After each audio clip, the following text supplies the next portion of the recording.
Yo, it's Raphael with NBA Draft Junkies, and I'm back with my guy Alex. Clearly, he's representing the Houston Astros. Yeah, tonight. Baby. Got a big win tonight. Did they cheat or did they win fair and square? Hey, man, walk off homer, man. Walk off homer. Did they cheat or did they win fair and square? That's. Hey, man, if you ain't cheating, you ain't competing. But nah, they won it fair and square. They won it fair and square for all the haters, man. I honestly don't know much about baseball, man. I used to follow baseball heavily.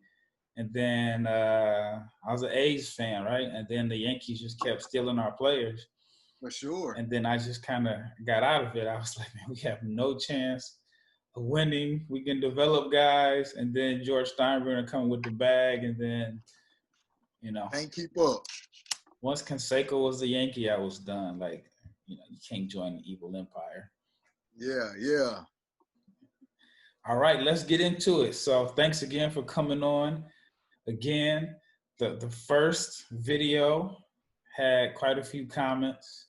Quite a few people disagreed with your takes, but people did say that, the way you broke it down made sense. The comments are always funny. I think somebody said after they saw you had a Vassell at 4, they turned it off. So it's always funny, but I had to bring you back on again. This is part 2 of a 3-part series. So, man, let's get right into it. So we stopped at Patrick Williams at number 10. Mm-hmm. All right. So the San Antonio Spurs with the 11th pick, who do you think would be the best fit for them? The Spurs. The Spurs, they're a different organization. Everybody can't fit with the Spurs. And I mean, yeah, they move and shake a little differently. At 11, I have the Spurs taking Saddiq Bey from Villanova. Yeah, I think he would fit their system. I'm a Blazers fan, so I was hoping he would fall to 16 to Portland. But yeah, I think Bey would fit the San Antonio system. Yeah, he definitely, he got some things that you kind of don't like. I think he has a low release on his jumper, but it works for him. You know what I'm saying? If it ain't broke, don't fix it. And he makes shots.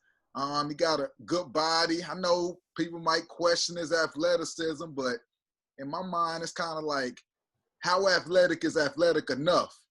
If you're playing the right way, hitting on the box out, he does play with a motor. He does play physical. Rebounds, very few are above the rim. Most rebounds are still below the rim. He is 6'8". Doesn't have, freakish length, but it's sufficient. But I think with his skill set, dribble, shooting, pass, his obviously the way the league is, shot making crucial. But just coming from Villanova, where they play a NBA brand of real free flowing screens, ball movement, body movement, same action that he'll be operating in if he were to be selected by the Spurs.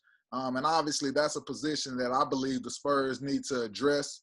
They have guards, but kind of been banking on Rudy Gay and Lonnie Walker been getting some small forward minutes. So I think it could be a match made in heaven, because them Villanova guys, they just play the game the right way. Yeah.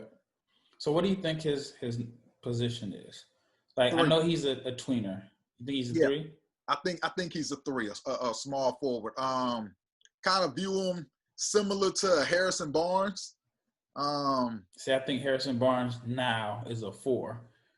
I think if you want to win, he does play the 4 a lot. Yeah, you got to play him at the 4. And I'm pretty sure Bey he'll definitely get some minutes at the 4.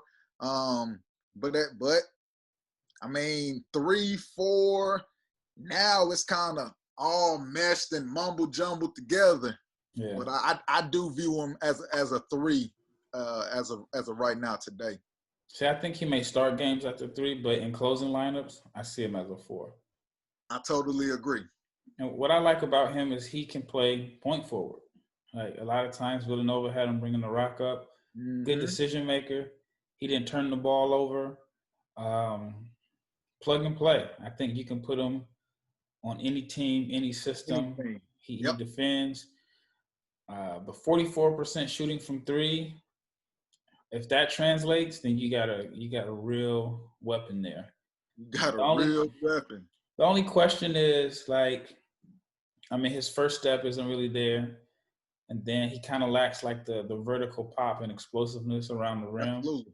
Mm-hmm. But I do think that he can make you pay. If teams start switching and he gets a point guard on them, he can take your point guard to the post. That matchup.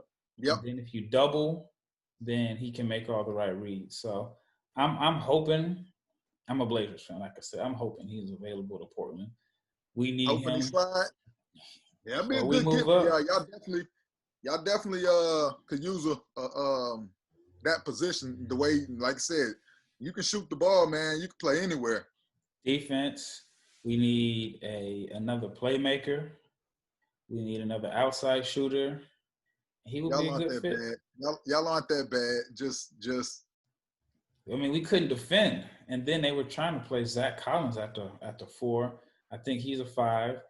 Then I think Melo is a 4.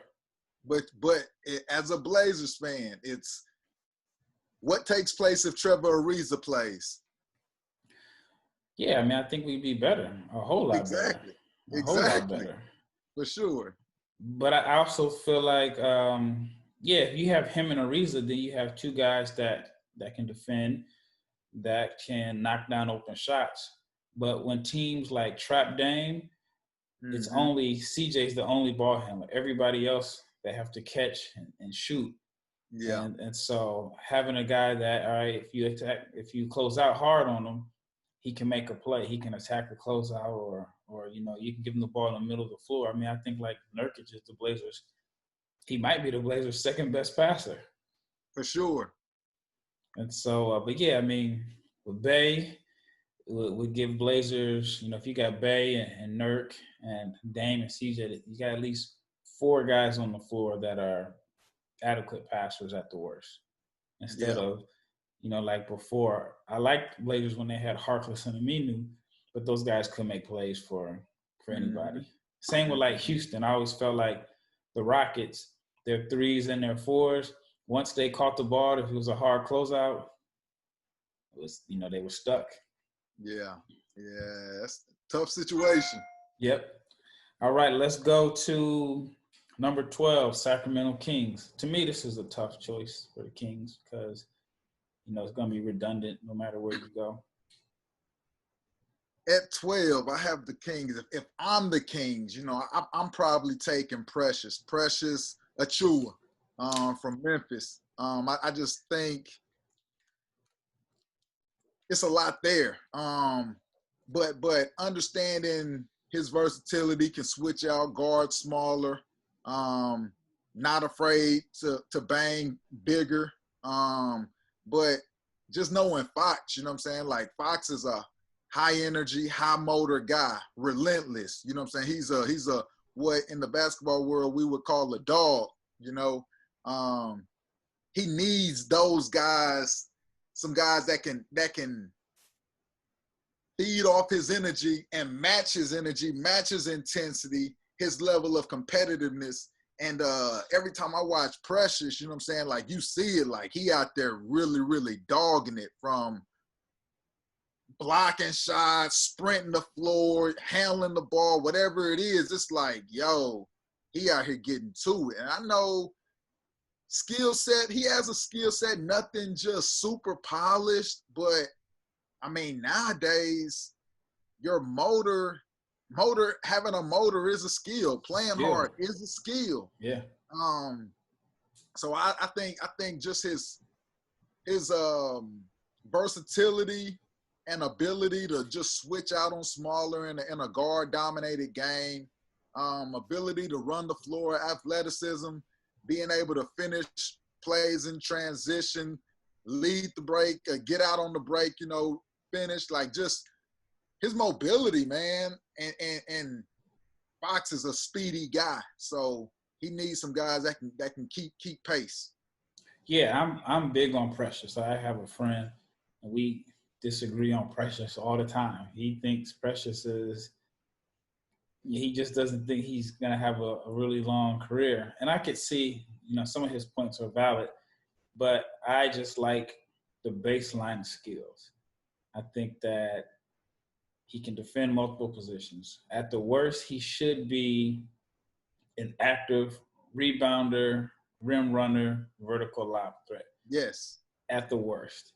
But I think at his best, he could be a unique weapon that we haven't really seen in a sense, because I think that, especially if he goes to a team with a really good developmental program, he could be your 5 that gets the rebound, that can push it on misses. Then if he can just be adequate as a 3-point shooter, then that opens it up for him to attack on straight line drives.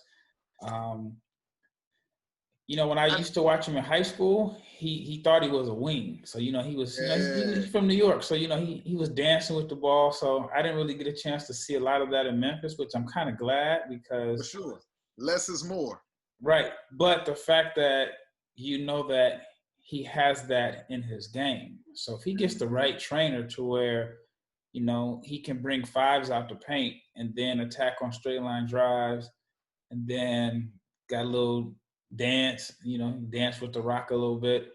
Yeah. I like him. My questions about him is he missed a lot of shots around the rim. He got a lot of shots blocked. It's like he's not as bouncy if he doesn't have a runway. Like if he has a runway, he's above the rim. But it seemed like on his drives to the rim, jumping off 1 foot, it seems like he wasn't as athletic. And then his turnovers were horrendous. Yeah. Gotta take the good with the bad. We dealing with, college guys. I don't view them as finished products. Like you said, development is key. Hopefully, whichever team does ultimately select them, they obviously they're going to invest in them and give them every opportunity to be successful. But success for every player looks different. Right. And I would bet on the upside just because of his competitive spirit. Yeah, me too. And I'm interested to see how he looks, because I don't know if you saw, but he's been working with Mahmoud Abdul-Rauf. Yeah, I saw that.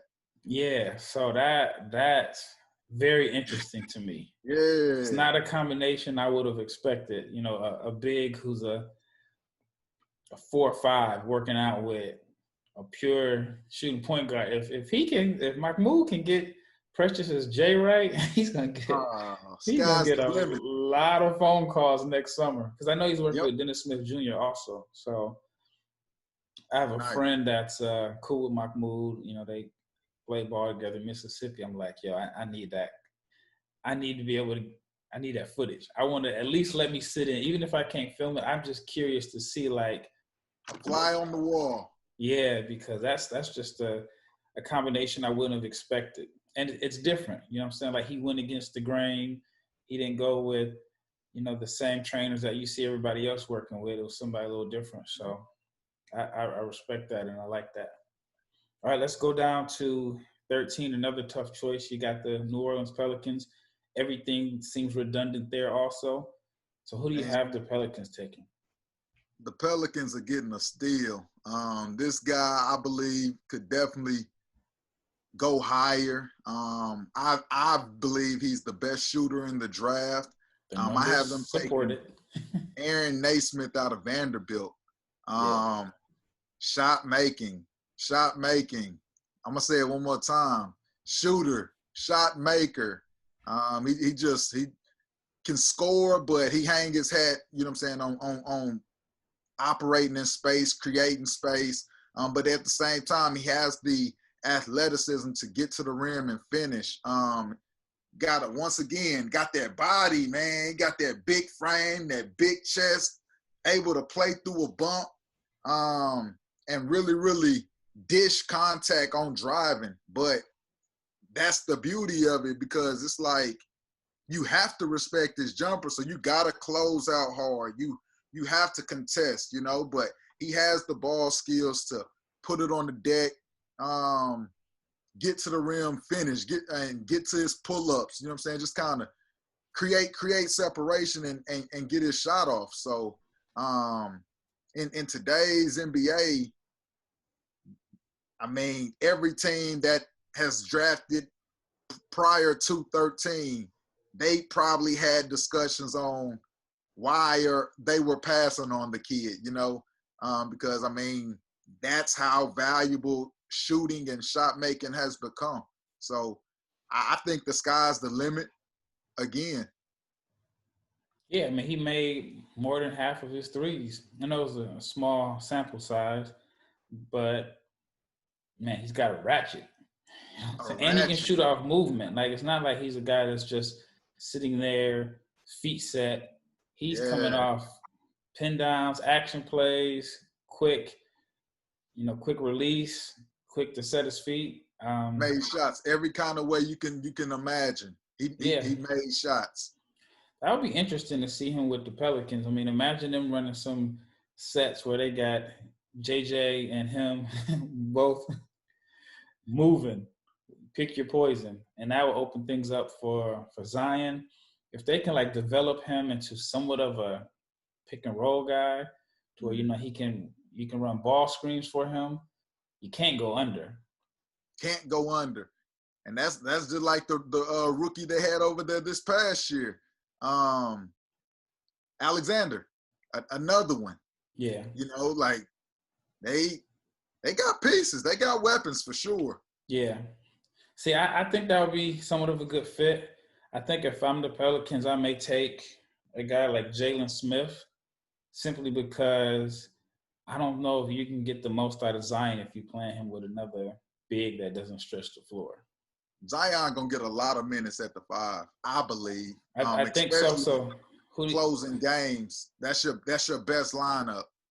Well, see, I think that also, but I figure, like, can they rebound with him at the 5? Like, he wasn't really a big time rebounder this year, and then, like, rim protection, and so it's gonna be tough because I think his best position is at the 5. So I figure, like, you got to offset that by having another big that can stretch the floor and knock down open shots. Or just have buckets all around them. Yeah. Or just go offensive and have buckets everywhere. Shot makers, creators all over the floor. We know you like offense. At the end of the day, you got to stop me. You can't stop me. I'm you know, like, that's my approach to it. Like, go put it in the basket. Yeah, we saw. Make guys match up. Obi Toppin, number 1, I knew you was all about the offense. Yes, sir. I knew you was all about the buckets. But yeah, I mean, Nesmith and JJ, that would be tough. That would definitely open it. And most improved player of the year. Yeah, I'm a big BI guy. Yeah, you know what I'm saying? Like, what weapons? Yeah, I'm curious to see what they do, because either way you look at it, you can say it's redundant. Whoever they pick is, you know, you wonder, can they come in and start? Because, you know, Alexander Walker. Yeah. He didn't play a lot. I thought he should have played more. I thought so as well. I even thought E'Twaun Moore should have played more minutes. I'm good. E'Twaun got game. He's just, you know. E'Twaun does have game. I'll take nothing away from E'Twaun. You know, when he's going, he's going. When he's going, like, it's like, okay, yeah, I see it, I get it, but it's like consistency, man. Yeah, it's not consistent enough. Yeah, he's gonna end up going to, like, a good team, like a really good playoff team contender, and you're like, dang, he's a piece. Yeah. All right, let's move on to number 14. You got the Boston Celtics. Oh, I did. Okay, yeah. I wasn't paying attention. It's another I'm shocker. gonna say first, because I already know what's coming. So the Celtics, when I view the Celtics, they're another team that really have multiple guys at every position. You know what I'm saying? Point guard, shooting guard, small forward, power forward, every position. It's like they don't really need anything. They can except definitely. the big. I mean, Except some I size. can't even say that they need a big. You know, if you want to go with a big front line, they have what's his name, Thies, or however you say it. Then they He's have only like 6'8". Enes Cancer, Can't defend. Robert Williams. Should be the man. Yeah, that's three bigs, and then obviously they're playing Tatum at the 4. Then they got big what's his name, Williams. Yeah. You know what I'm saying? So like they have a very versatile roster. So when I kind of put mine together for the Celtics, I can't identify a perfect selection. So I'm going with best player available in my eyes. And I have the Celtics at 14 taking Jalen Harris out of Nevada. I know a lot of people are gonna torch me in the mentions, but I'm okay with that. I'm gonna ask you to go do your homework and get some Jalen Harris film. He played the point. Obviously, he's 6'5", 195. 3 years of college, 1 year red shirt on the transfer, but he was Mountain West Player of the Year. Can score it from all 3 levels, make shots, play out the pick and roll, has the athleticism to get to the rim, get on top of the rim, finish at the rim through contact. I mean, like I said in the first podcast we did, I'm gonna always take the bucket, and I think it's a lot there, especially when you kind of get to looking and comparing them to guys. It's 2 guys that when I think about Jalen, it's like, where does he compare to a Drew Holiday? Where does he compare to a Jamal Murray? 2 other guys that are scoring guards that played the point, got to the league, played the point, playoff ball some, but it's a lot there. Where did he start off at first? He started off at La Tech. That's what I thought. But you know what? It's funny because he's a Dallas kid, He is a Dallas kid. And in that era, his name was never mentioned as like a potential NBA prospect. I won't mention other guys' names in that class, but there were guys that were a lot more heralded, guys that had a lot more accolades, and he could end up being the best in the city in that class, in that era, give or take a couple of years difference.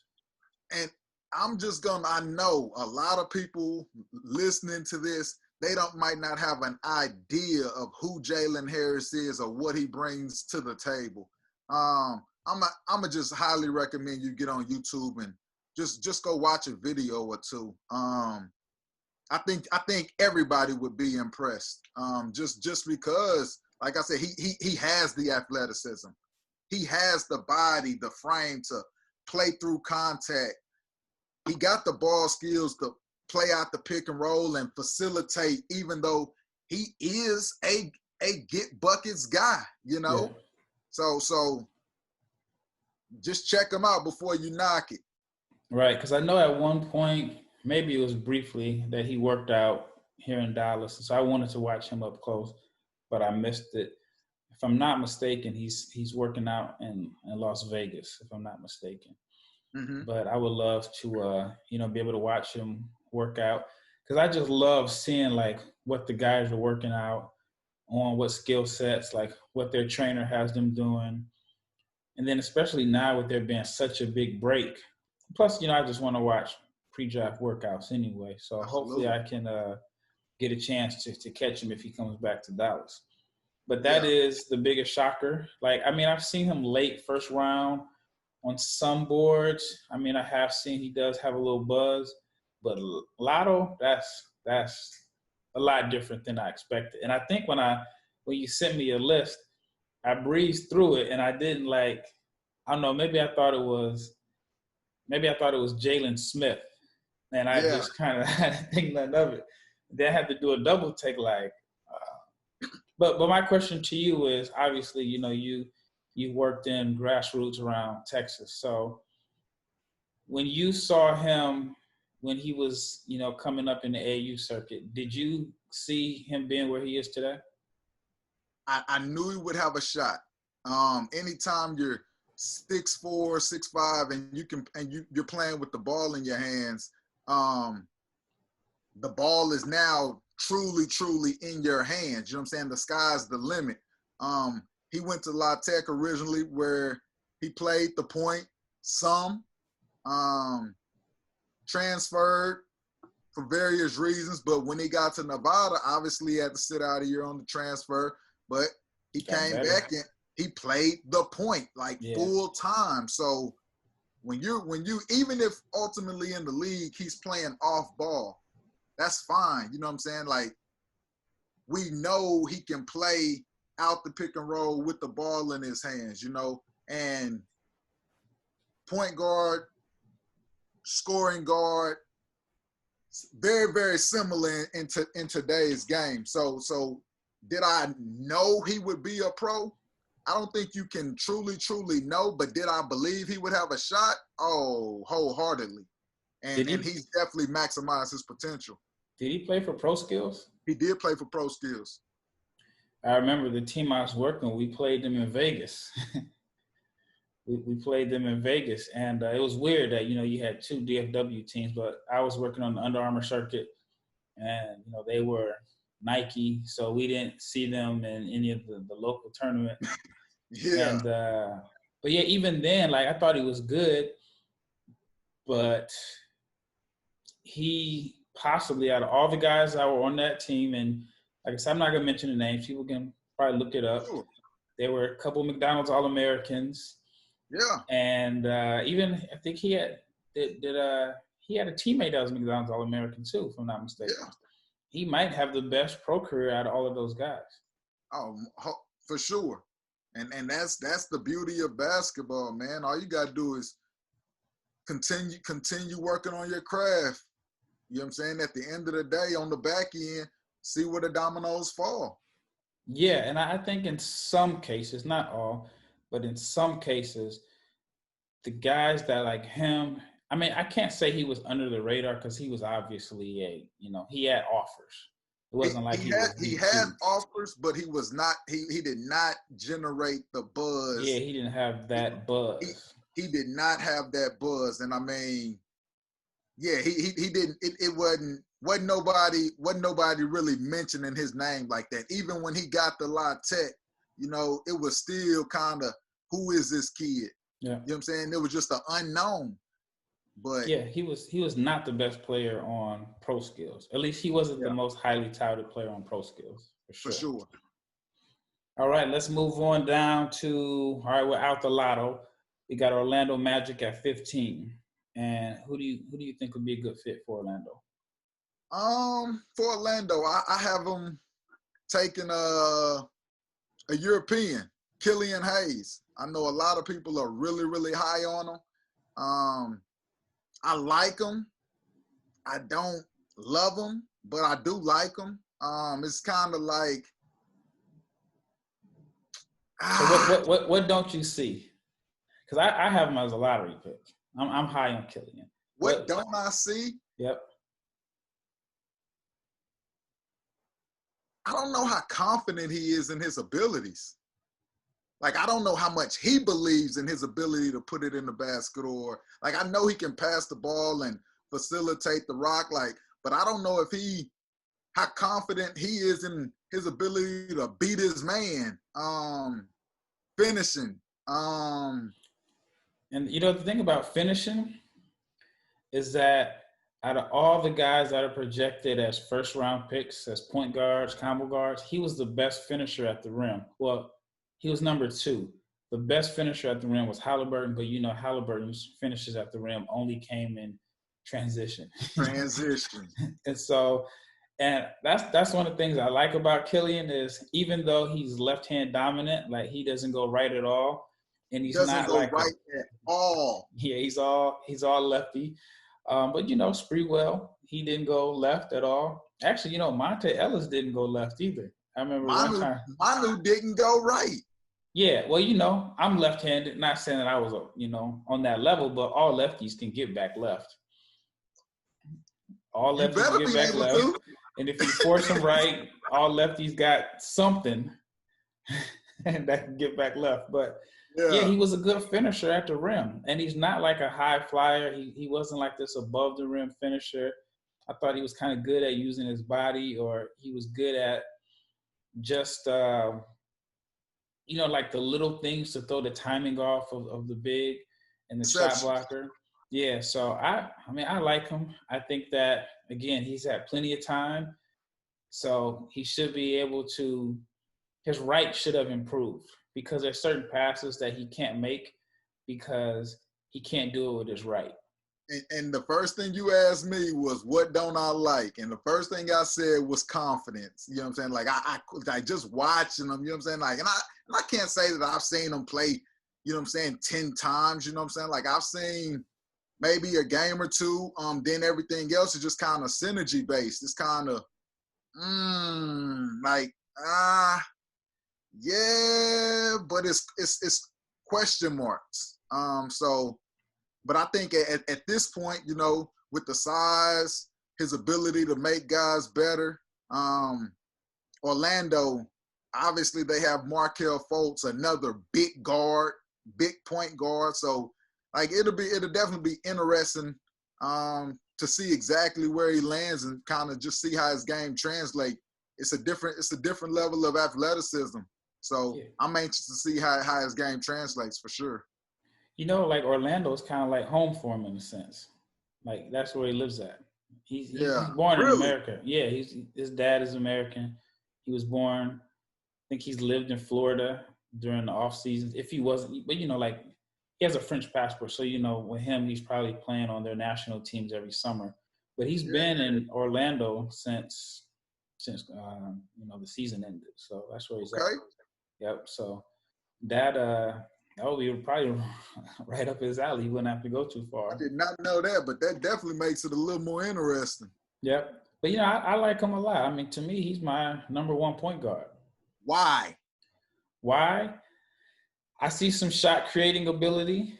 I mean, he's got a nice step back. The 3-point shooting wasn't there, but I saw the improvement. Big guard, plays D. I think you can play him at the 1. I think even if you in the closing lineup, you can play him with another point guard. I just like the growth that he made from last season, the years are all mixed up. But from the 19-20 season, I like the jump that he made that from the year before. I thought it was good for him to switch from France to Germany. Kind of reminds me of D'Angelo Russell. And that's who everyone's gonna throw that comparison because he's 6'5" and plays with the ball in his hands, and he's a lefty, but he doesn't shoot as well as Russell though.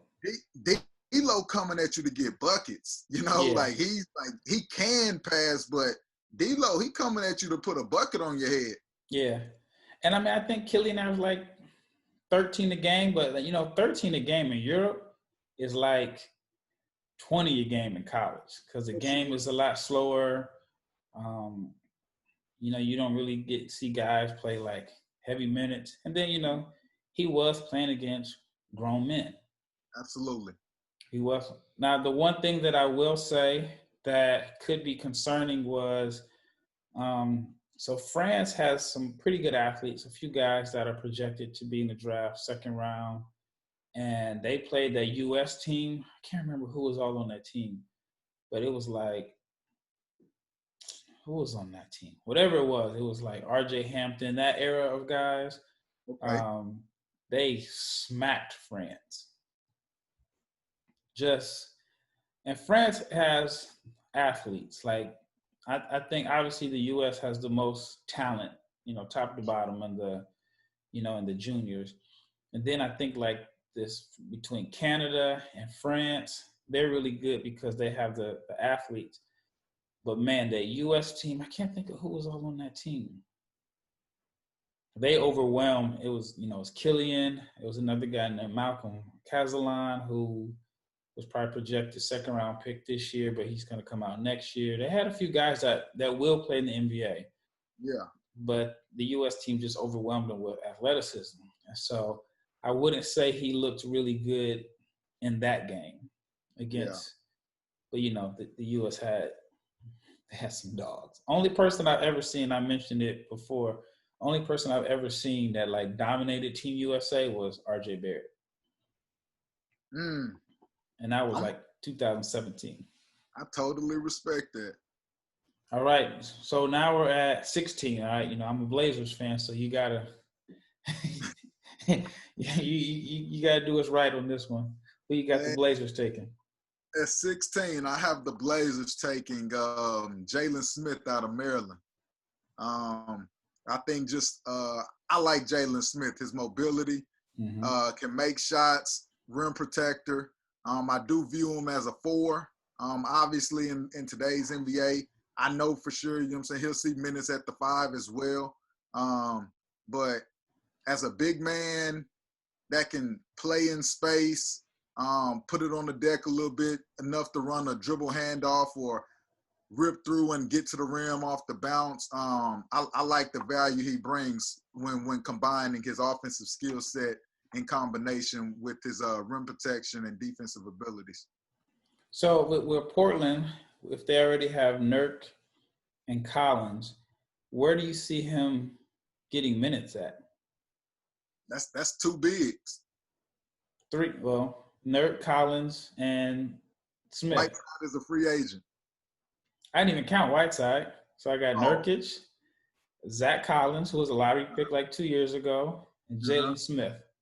So he can play beside both of those guys. He can play beside Nurk at the 4. Zach Collins can play the 5. Jalen Smith can get minutes at the 5. Both of them are very, very interchangeable 4-5. But I think, Portland, they need some interior defense presence. Nurk is good, but Zach Collins. But I think the depth, the additional depth, it never hurts. Right. They have plenty of guards. Yeah. And their wing position is pretty solid as well. Still hungry to see exactly what kind of player last year's rookie out of North Carolina, exactly what he becomes. But I think at this selection, Jalen Smith would be a really, really good get. Yeah, I mean, you give the Blazers another floor spacer, and I think Portland's at their best when they got floor spacing at the 4. Well, you can run a ball screen with Nurk because I think he can make the short roll passes. But if you got another guy that can knock down shots, Dame and CJ CJ don't really go to the rack. He just gonna dance you, snatch, dribble, snatch, pull up. But Dame gets to the rack and he gets to the free throw line. So Dame with spaces is dangerous. Ooh. All right, moving down. 17, Minnesota Timberwolves. So you had him taking Obi Toppin first. Now you're on the clock again. Man, another steal at this point in the draft. At 17, I think you can't take a big, obviously, and there's not many worth taking anyway. Mm-hmm. But if I'm Minnesota, I'm probably taking Kira Lewis out of Alabama. I love, once again, ability to score, ability to apply pressure at the front of the rim, ability to make plays for other people, athletic. He's really, once again, anxious to see the combine measurements, but from the previous measurements that he measured out as a 2. But obviously, when you can play a position down, that's always a good thing. But I love his ability. It's just his speed and ability to apply pressure, man. Like, them 2 things for me for me, it's like it's a different level of value. I don't have a perfect comparison for him. The guy that I have slotted beside his name is Devin Harris. I like that. I like that. Because I've been saying, like, poor man's De'Aaron. As far as just speed. Just get to the bucket off speed. Not saying that he's De'Aaron, but, you know, Devin Harris is not a bad comparison. Devin Harris was an all-star. Ooh, Devin Harris was really, really good. Yeah, he was an all-star in New Jersey. Or was it? Yeah, it was New Jersey. A lot of similarities. Yeah, because Devin's about 6'3". Devin was bouncier, though. A young Devin had bounce. Kira, he's bouncy. I haven't seen him bang on anybody. I'm gonna have to check his film again. But I saw Devin was. You know what I'm saying? When you light, man, like you gotta be careful. I ain't saying be careful, but you gotta approach it differently. You know what I'm saying? But small frame dude, so he has some improvements to make on his body. But talent, ability, confidence, ability, and that's both ends of the floor. I definitely think he's dynamic enough to make an impact on both ends. Yeah, that would be interesting fit in Minnesota, because if you play him and D'Angelo, I mean, I don't know if they'll start together, but I definitely think they would finish together. And like, you have to be careful who you put beside D'Angelo. Like, obviously, I keep throwing shade defensively, but at the same time, like, you got to be sufficient in on that end of the floor. D'Angelo can't stay in front of no point guard. He don't have the lateral foot speed to contain. Like, so he's gonna have to check a two. So you have to have somebody that can contain and stay in front of these electric guards. And I do believe Kira Lewis has the lateral foot speed combined with the toughness and the hunger to, you know what I'm saying, really sit down and get that stop. Yeah, I mean, I think it would be interesting because you got two playmakers that can play off of each other. I think D'Angelo can play off the ball if you need him to, because he can shoot. And then, you know, Lewis has the speed to break down the defense to get Russell open looks. And then if Lewis improves as a shooter, which I'm totally confident he will, then he can knock down shots and play off D'Angelo. So that would be an interesting backcourt. But if Minnesota were to land Toppin and then backdoor and get Kira Lewis, hey, 10th Correa seed with the walk-off homer. Still, you know what I'm 10th saying? seed. Get out the park, because that's two big-time players, you know what I'm saying, in the 2020 draft. And it's going to get them 10th seed max. I mean. Count them out. Golden State, Lakers, Clippers, Jazz, Houston, Mavs. No. Not Houston is not a guarantee, but you can mention Denver. Denver, Mavs. Then you got to figure the Spurs, the Blazers, Pelicans, Suns. So like, the West is tough. The West is tough, but one thing about it, they definitely they put themselves in better position to contend for a playoff spot. They've got they would improve. Kings should be more competitive. Yeah. Because, I mean, like, before the break, they were playing like their best basketball when Fox got healthy, and then, you know, they weren't able to maintain it after the break. But I think you know, Sacramento should be in that mix. And I mean, there's only one team, in my opinion, in the West that's just not going to be able to compete next year, and that's the Thunder if they, you know, get rid of Chris Paul. But everybody else feels like they can fight for a playoff spot. For sure. All right, so let's move on down to where we at now? 18. That's the Dallas Mavericks. Who do you have the Mavs taking? At 18, I have the Dallas Mavericks taking a hometown kid. Too much talent there. Once again, I love a bucket. I have the Mavs taking RJ Hampton. Obviously, he played in Australia this past season. Saw a game. I did see some clips on Synergy. Not enough to really knock him, but at the same time, not enough to really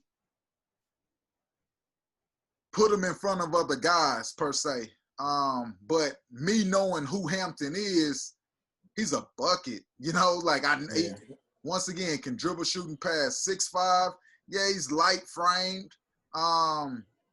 He's like 195 now. He's 195? That's what I heard this morning. He's 195. Oh, if he's 195, that's a game changer. Yeah, that's what I heard this morning. I haven't seen him in a couple of weeks, but there's a gym in town that I put it like this. It's a who's who of guys working out there. Actually, you know what? I'll give a shout out. This is my guy, Melvin Sanders. He's got a gym called Sanders Fit. I mean, like, I would go in there and I would see Derrick Henry, Leonard Fournette, Julius Randle, a bunch of NFL guys. Jemias Ramsey's working out there. And RJ's been going there, and he's one thing about RJ, man, what I love most is he believes in himself. Like, he's not coming out onto the floor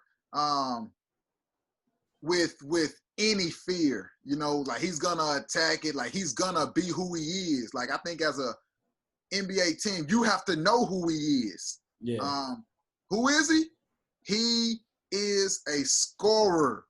He's coming with relentless aggression to put that ball in the basket. And he does it really, really well. I kind of view him comparison-wise. At first, it was kind of like, man, he remind me of kind of like a Jamal Crawford, but the name that I have slotted next to him is another Texas kid, Jordan Clarkson.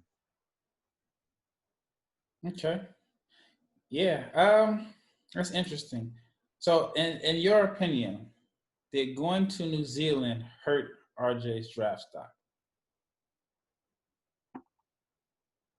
I'm not gonna say it hurt, but I don't know if it helped.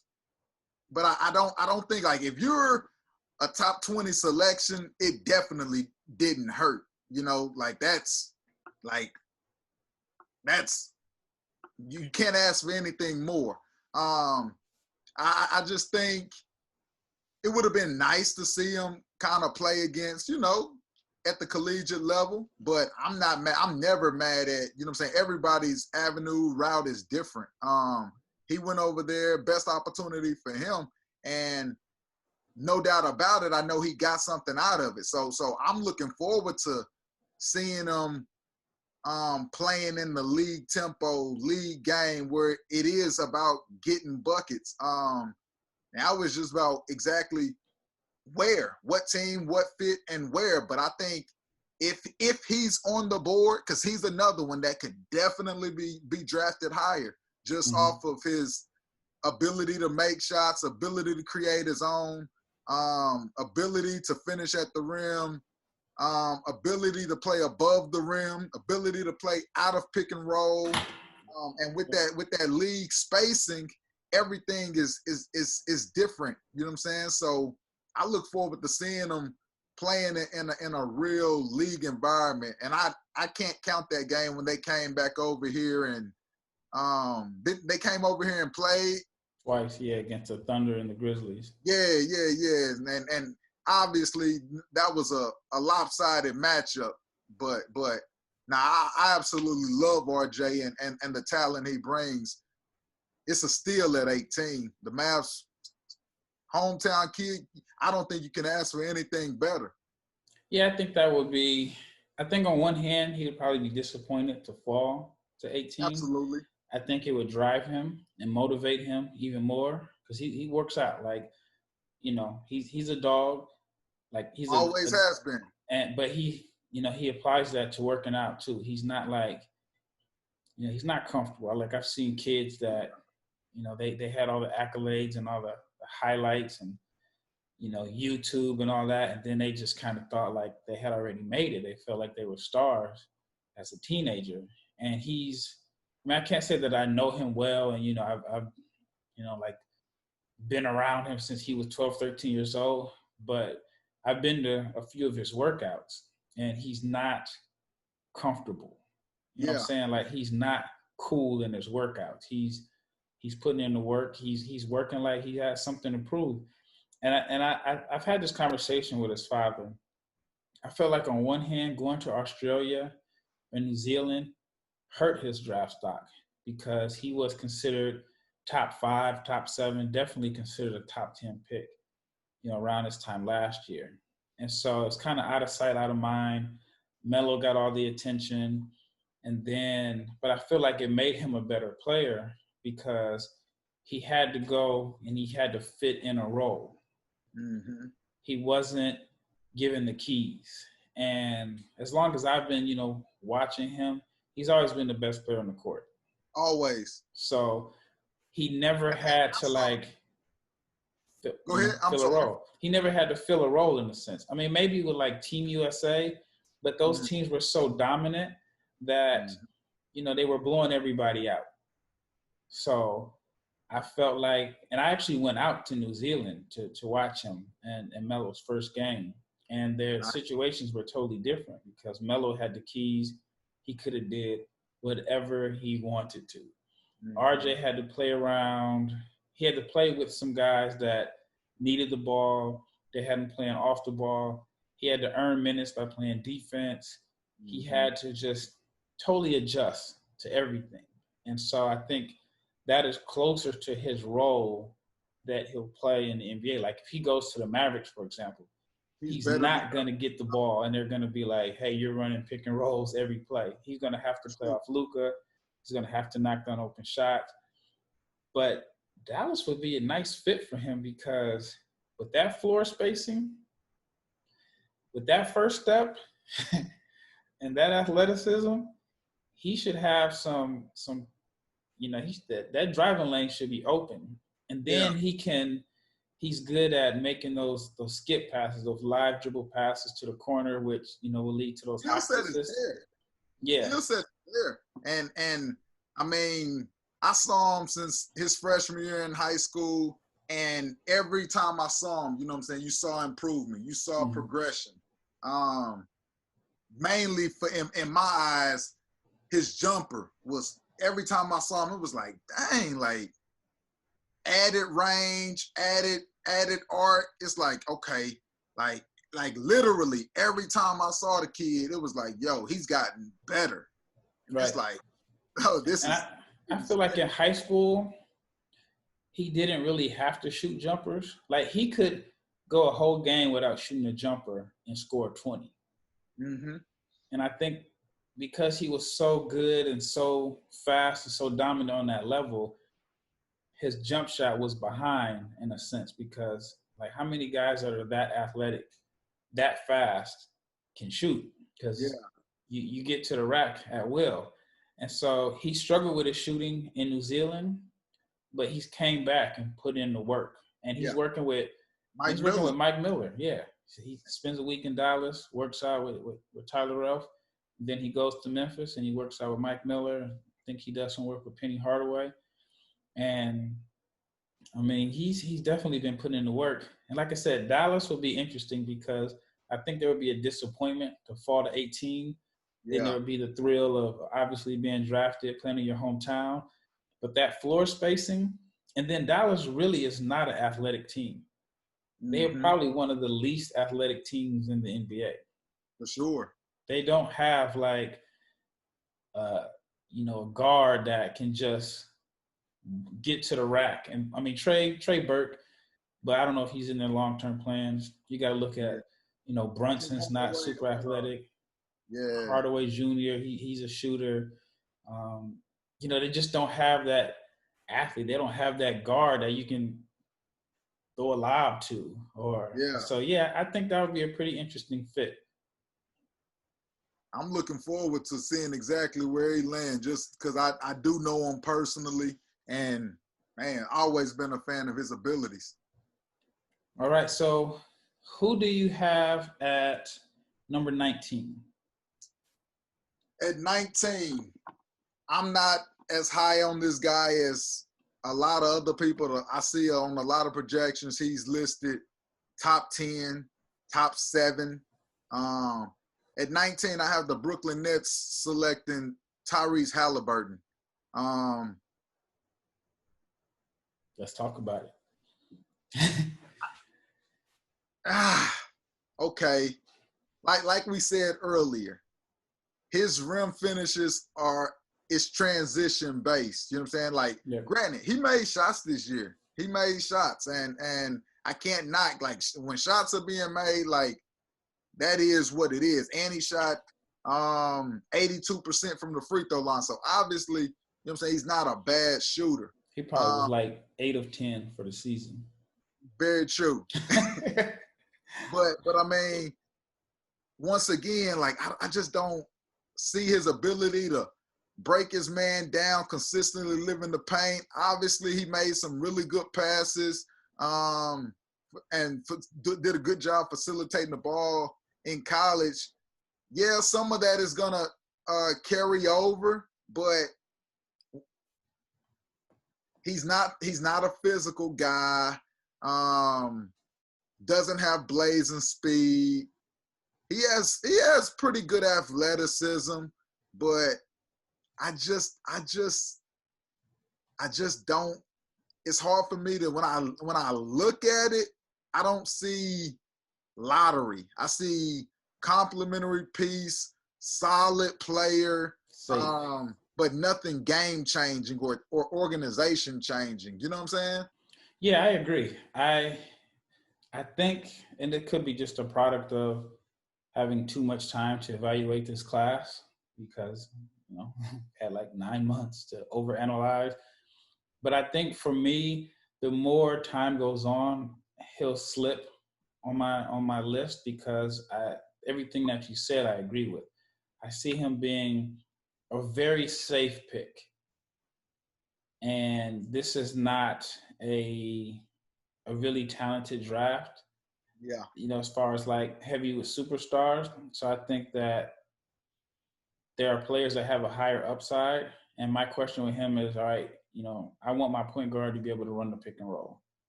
So if he can't really run the pick and roll, then,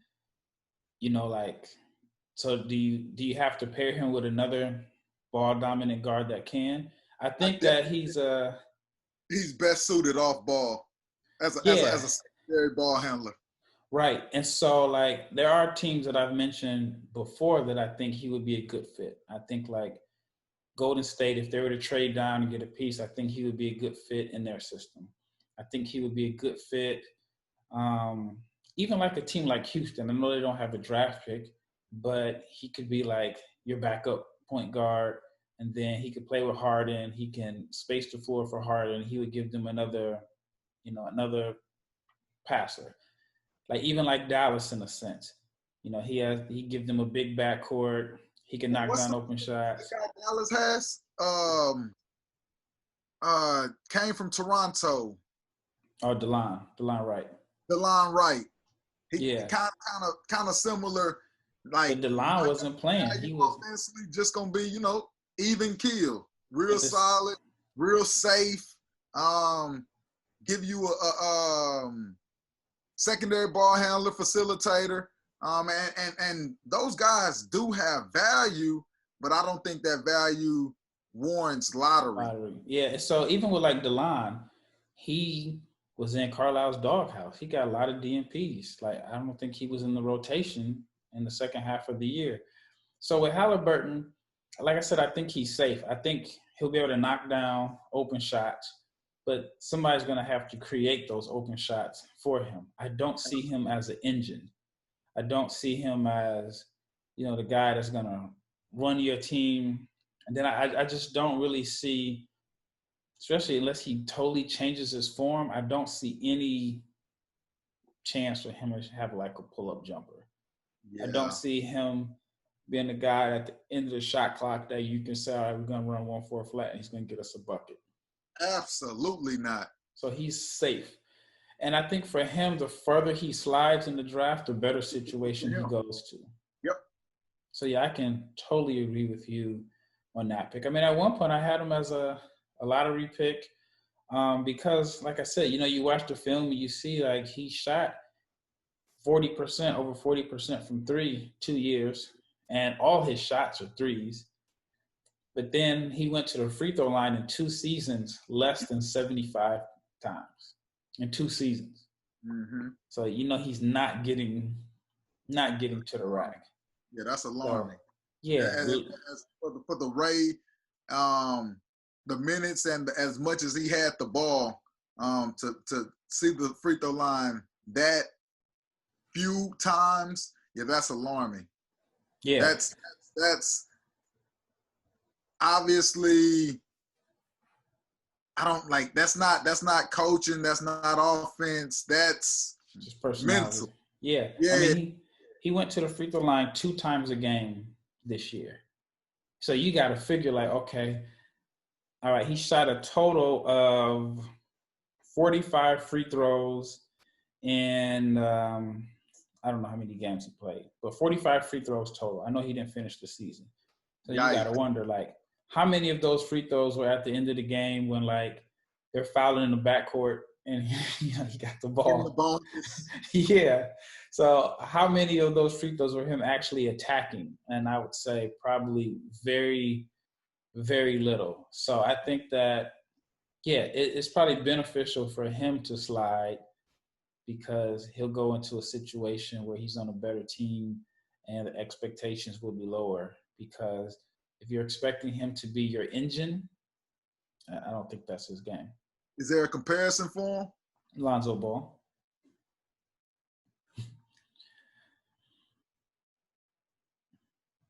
I think Lonzo, a guy who's, is going to shoot open shots. I think he's a better shooter than Lonzo. Lonzo's not running pick and rolls. If Lonzo does run a ball screen, he's passing it out to, he's just passing it out. He's not hitting really the roll man. He's not a threat to get downhill with a ball screen. Lonzo doesn't want to go to the free throw line because he's like a 50% free throw shooter. And so that hurts your team in a sense. What's your thoughts on that one? Who? Garrett Temple? Yeah. I mean, Garrett Temple is a great locker room guy. He's a solid pro. He's going to play quite a few years. He played the point in college. He did, but like he played the point some in the league. Yeah, and Garrett Temple is a solid, like, good locker room guy who, if he gets DNP CDs for a week, he's cool. Which you need guys like that. But I'm not taking Garrett Temple in the lottery. Absolutely not. Yeah, but I think Garrett Temple is going to be a guy who's definitely going to have like a long career in the NBA as a coach or general manager or something like that. He's been in the league, 9, 10 plus years. Yeah, but he's a guy who I feel like he's maximized his talent. Super slim, kind of. He was probably more of a defender, but he's done a really good job surviving around the league. Yeah, and I think that, I mean, he's a guy that I would tell teenagers, like, you guys need to pay attention to Garrett Temple. They're going to be like, what? But he's a guy that has maximized every ounce of his talent. There are guys that in his draft class who are way more talented, way more skilled than him, way more whatever, but they've been out for a while. He's like Willie Green in a sense. Like, Willie stuck around a long time because he was, a good locker room guy, well-respected, and so on. So, yeah, I mean, you go back in his draft class and you're going to see that he outlasted a lot of guys that were drafted higher than him and had better stats. And, longevity is key. I think I'd rather, play like 14 years and keep getting those $3, $4, $5 million checks than to have that one big deal and then you out as soon as you can't put up 15 a game because you're a knucklehead. Team was like, nah.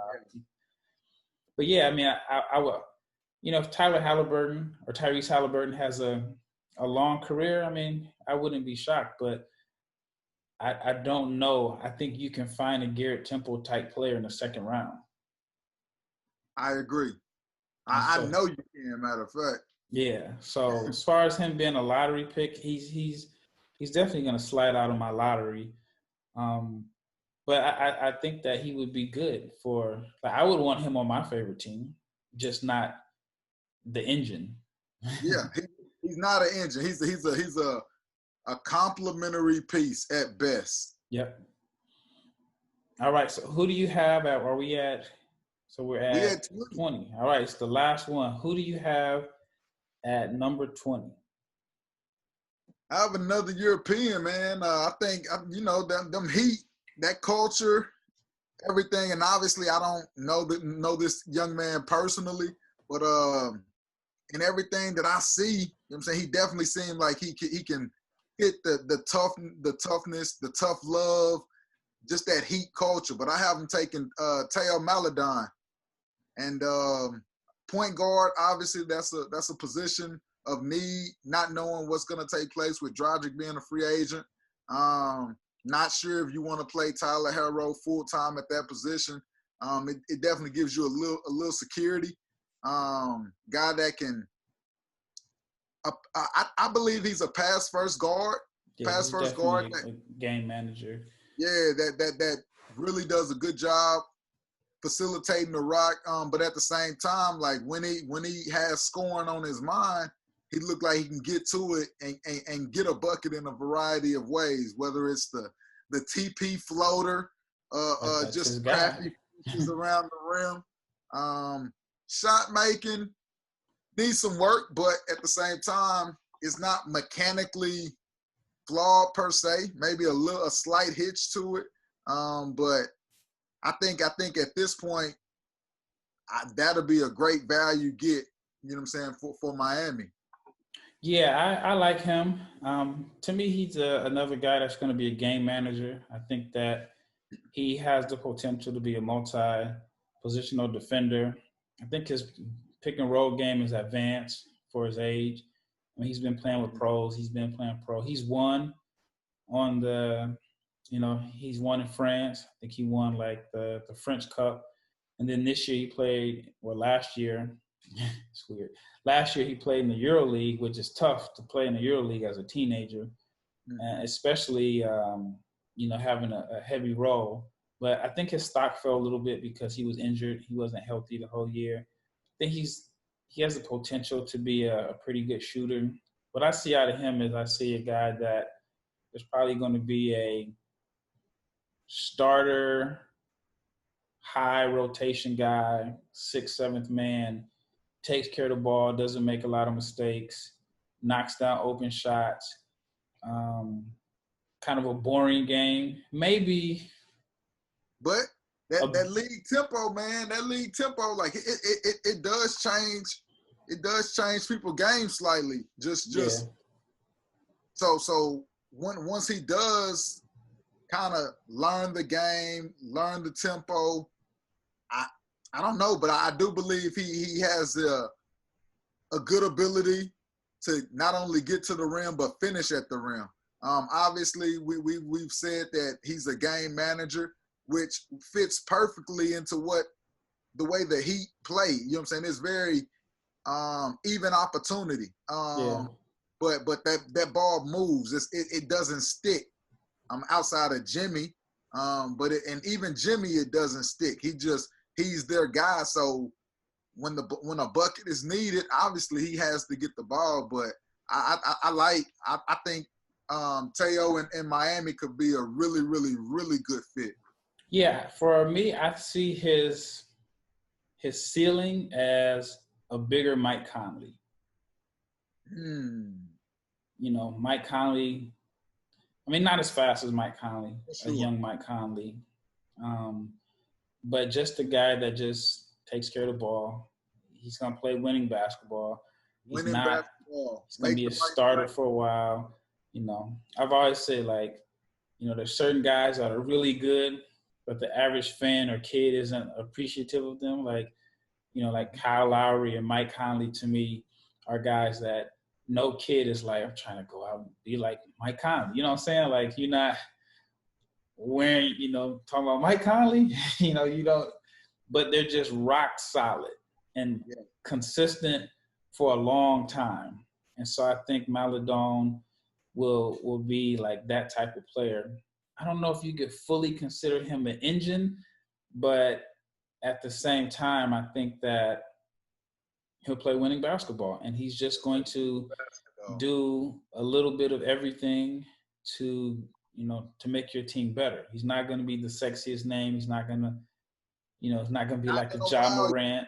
Yeah, no wow, no real wow factor. Just gonna rock solid, safe. I mean, not safe in a bad way. Just kind of value the basketball, take care of the ball. Like you said, he's gonna play winning basketball. Yeah. Get the ball where it's supposed to be. Who needs to get it? Winning basketball. Yeah, and that's what you want. And I mean, I think Haliburton could be similar also, as far as just kind of like playing the winning basketball. But I think the difference is late in the game, you can run a pick and roll with Maledon, and you know that he's at least a threat to get downhill, and he does have some game inside the three-point line. Yeah. So I'd even have to consider in my next sport taking Theo above Haliburton. Like, he's gonna slide a lot for me just because. And the difference with them is simple, like Tyrese Haliburton ability to make shots in space. Obviously, that's a development component for Theo. But on the flip side, on the defensive end of the floor, it's not even close. You're saying that Theo's a lot better than Haliburton? Oh, I believe so. Yeah, definitely. Just being able to sit in a defensive stance and stay in front of his guys. I mean, obviously he has a 6'8" wingspan, 6'8". So that for the point guard position, that's more than enough length. Yep. Well, all right, man. I appreciate you coming on for part 2. We got one more. Close it out with a bang. In the mentions, people asking for certain names. I don't know if they're gonna really hear them from me, but I'm looking forward to 21 through 30. Yeah, because there's a couple guys, so I'm like, he ain't mentioned them yet. Haven't mentioned them yet. I know it's 2 of them for sure. Yeah. Just don't move the needle for me. So, yeah, I'm definitely interested in seeing if their names are going to be mentioned 21 through 30. And if they're not, then you got to do a second round. You might mess around. I might have to do a dang two-way show. Like, hey, man, end of the day, man, like, shoot, got to find value. And in my mind, scoring will always be at the premium, man. So, like I say, I'm going to say it and I'm going to keep saying, I'm always going to take the bucket. Gotcha. Trump, right. That's the trump card. I mean, you set the tone with that with the first pick with Obi Toppin. So the tone was set early. You know, it's kind of like when I used to coach kids, right? And, you know, for their first practice, I was like, look, whoever you are, you need to set the tone on the first practice. If you're a bad shot taker, you better take some bad shots in practice. You can't wait until the first game and take a shot because the coach is going to take you out. So you set the tone early with Obi Toppin, like, look, offense. But, man, once again, I appreciate you coming on. You know, you got a lot of comments in the last video. Last time I looked, it was like 77 comments. So I'm pretty sure people may want to follow you on Twitter, hear some more of your takes. Where can they find you at on Twitter? On Twitter, my handle is @Moneyball_AP. @Moneyball_AP. Just if you ever seen the movie Moneyball, it's a baseball movie. Just about my Oakland A's. Yeah, finding hidden value.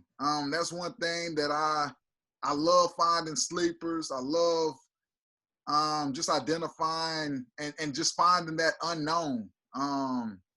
So I kind of approach it in that same light in regards to basketball. You know, it's value everywhere. Yeah. Obviously, everyone values different items, but hey, it's more than one way to skin a cat. I prefer to skin mine offensively. I wasn't prepared for that one, but yeah, man. I like I said, I appreciate you coming on. We'll definitely do part 3 in the very near future.